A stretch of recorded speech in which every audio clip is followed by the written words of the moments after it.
សួស្តីបងប្អូនអរគ្នាថ្ងៃនេះមកលេងចំការម្ដងចាចំការឥឡូវទេសភាពស្អាតណាមានល្ពៅដោះនេះហើយទេសភាពនឹងស្អាតមែនទែនខៀវខ្ចីតែម្ដងនេះល្ពៅយើងដោះហើយនេះកាត់ត្រួយល្ពៅយើងដើម្បីយកមកស្លញ៉ាំណាចាហើយនេះល្ពៅដែលយើងដាំហើយយើងទុកនៅហ្នឹងហើយដល់ពេលទៅមានស្ពៃមានអីចឹងដែរណា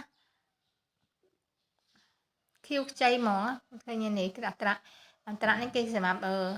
ជួយដីឲ្យគេដាំថ្នាំឡើយតិចទៀតហ្នឹងគេដាំហើយជាល្ពៅប៉ាត់នេះអស់ហើយពួកយើងហ្នឹងដកល្ពៅចេញខ្លះដែលថាកូនល្ពៅទូចអីចឹងយើងដកចេញខ្លះដើម្បីយកឲ្យទុកតាមដើមពីដើមបានហើយដើម្បីឲ្យវាធំផ្លែវាច្រើនចាអញ្ចឹងបើសិនថាយើងទុកដើមច្រើនទៅវាអត់ផ្លែច្រើនទេវាផ្លែទូចហើយវាតិចទៀតដល់ពេលយើងយកទុកតាមដើមពីដើមអញ្ចឹងវាអាចផ្លែច្រើនហើយធំចាបានផលច្រើនចាហើយយើងលក់ក៏បានថ្លៃដែរអញ្ចឹងអ្នកធ្វើចំការទៅតែដឹងការដាំហើយទៅនឹងការថែទាំមកវាដោយសារយើងដាំដើម្បីបានលក់បានថ្លៃហើយនឹងបានផលច្រើនអញ្ចឹងពេលណាយើងទុកដើមច្រើនវាផ្លែបានតិចហើយវាទូចចានេះយើង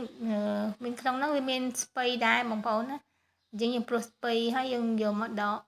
ស្ពៃយកទៅញ៉ាំអញ្ចឹងដែរទៅហើយយកហើយចំពោះស្មៅនេះវាមិនសូវអីទេវាអីក្នុងល្ពៅដល់ពេលវាធំទៅល្ពៅធំទៅស្មៅហ្នឹងវាអត់ងើបរួចទេវានៅខាងក្រោមហ្នឹងហើយវាជាមួយលុបរបស់ដើមហ្នឹងទៀតវាអត់ទៅអីទេបើមិនថាយើងអ្នកខ្លះគេជំរះចេញដើម្បីជំរះចេញវាក្តៅដីដូចថាយើងដាំវាថ្ងៃមកវាក្តៅដល់ពេលអញ្ចឹង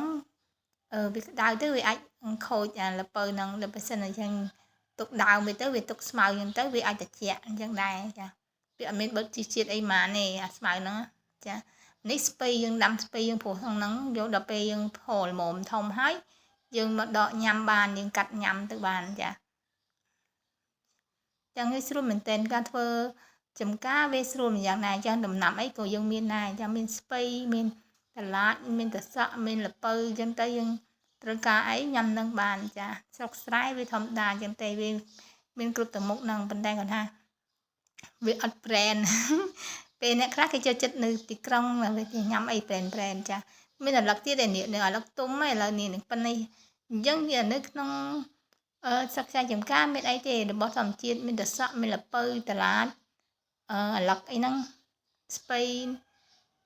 ខៀវស្ពៃអីហ្នឹងនេះស្ពៃយើងយកមកស្លច្រឡំឬក៏ស្លប្រហើ